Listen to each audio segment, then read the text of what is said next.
હવે આગામી દિવસોમાં વરસાદને કારણે હવામાન વિભાગ દ્વારા અલગ અલગ જિલ્લામાં અલગ અલગ એલર્ટ જાહેર કરવામાં આવ્યું છે।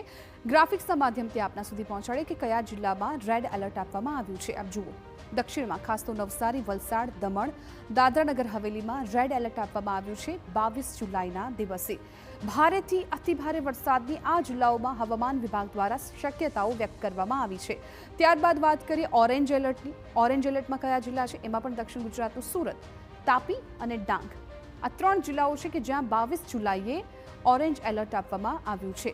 આ સિવાય યલો એલર્ટની પણ કરીશું વાત, કેમ કે રાજ્યમાં મધ્યમ વરસાદ પડે તેવા પણ જિલ્લાઓની શક્યતાઓ વ્યક્ત કરવામાં આવી રહી છે, પરંતુ ઓરેન્જ એલર્ટ હોય છે ત્યાં ભારે છે વરસાદ જોવા મળતો હોય છે।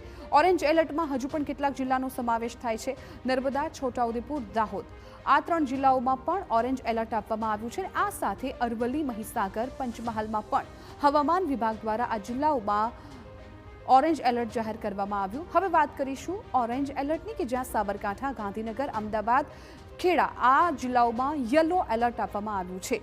યલો એલર્ટ એટલે કે જે જિલ્લાઓમાં મધ્યમ વરસાદ રહી શકે, વરસાદની સ્થિતિ મધ્યમ રહેશે એવા જિલ્લાઓ છે આણંદ, વડોદરા અને ભરૂચ। આ 3 જિલ્લામાં પણ હવામાન વિભાગ દ્વારા યલો એલર્ટ જાહેર કરવામાં આવ્યું છે। જે પ્રકારે હવામાન વિભાગે વરસાદની આગાહી કરી છે, આગામી 48 કલાક ભારે વરસાદની શક્યતા છે, એ વચ્ચે આ તમામ જિલ્લાઓમાં વરસાદની સ્થિતિનો તાગ આપને બતાવ્યો।